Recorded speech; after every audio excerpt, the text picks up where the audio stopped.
नमस्कार, जेबीटी अध्यात्म में आपका स्वागत है। आपके साथ मैं हूँ अंकिता।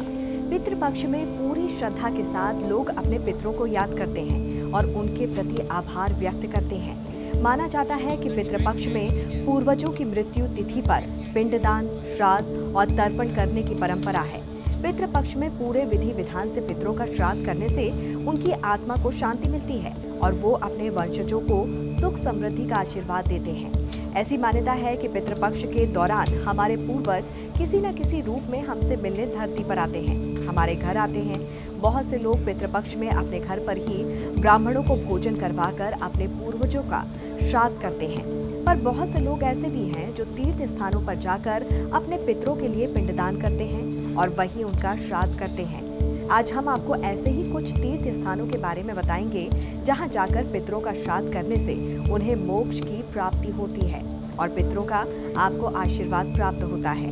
सबसे पहले हम बात करेंगे गया जी की, बिहार में जो कि स्थित है। आपको बता दें कि गया तीर्थ का महत्व वायु पुराण के साथ गरुड़ पुराण और विष्णु पुराण में सबसे अधिक माना गया है। श्राद्ध कर्म करने के लिए ये स्थान सबसे पवित्र स्थानों में से एक है। पुराणों में ये स्थान मोक्ष की भूमि और मोक्ष स्थली भी कही गई है। कहते हैं यहाँ आकर पितरों का श्राद्ध कर्म करने से पितरों को मोक्ष की प्राप्ति होती है। पितृपक्ष के दौरान यहाँ हर साल मेला लगता है।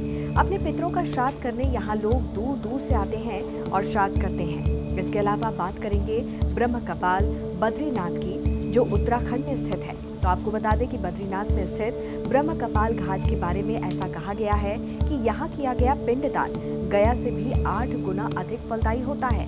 कहा जाता है कि यहाँ आकर अकाल मृत्यु को प्राप्त हुए पूर्वजों का श्राद्ध करने से उनकी आत्मा को तत्काल मुक्ति मिलती है। मान्यता है कि यहाँ भगवान शिव को ब्रह्म हत्या के पाप से मुक्ति मिली थी। ये स्थान बद्रीनाथ धाम से कुछ ही कदम की दूरी पर अलकनंदा के तट पर स्थित है। माना जाता है कि यहाँ पांडवों ने भी महाभारत युद्ध में मारे गए परिजनों की मुक्ति के लिए पिंडदान किया था। साथ ही बात करेंगे प्रयागराज की, तो माना गया है कि गंगा, यमुना और सरस्वती के संगम पर पितरों का तर्पण करना श्रेष्ठ है। प्रयागराज में पितृपक्ष का बहुत बड़ा मेला लगता है। यहाँ पर दूर दराज से लोग आकर पिंडदान करते हैं और पितरों के मोक्ष के लिए कामना करते हैं।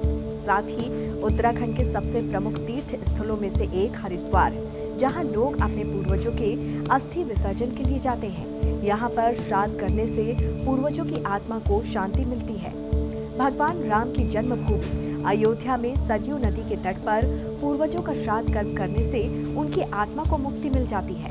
यहाँ सरयू नदी के किनारे स्थित भात कुंड पर हर साल कर्मकांड का आयोजन होता है। साथ ही आपको बता दें कि भगवान कृष्ण की नगरी मथुरा में यमुना जी के तट पर भी हर साल लोग अपने पूर्वजों का पिंडदान करने आते हैं। यहाँ पर वायु तीर्थ में पिंडदान किया जाता है। इसके अलावा विश्वनी तीर्थ और बोधनी तीर्थ में भी पिंडदान करने लोग जाते हैं। साथ ही राजस्थान के धार्मिक स्थान में से एक पुष्कर भी श्राद्ध कर्म के लिए जाना जाता है।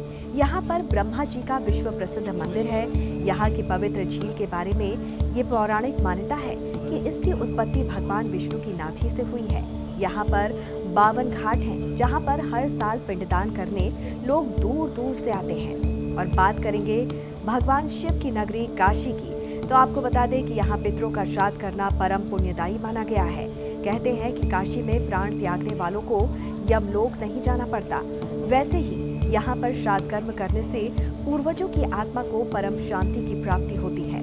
काशी के मणिकर्णिका घाट पर गंगा नदी के तट पर कर्मकांड होते हैं। आपको बता दें कि महाकाल की नगरी उज्जैन में बहती शिप्रा नदी का उद्गम भगवान विष्णु के शरीर से हुआ है। यहाँ बने घाटों पर हर साल श्राद्ध कर्म करने वालों की भारी भीड़ देखी जाती है।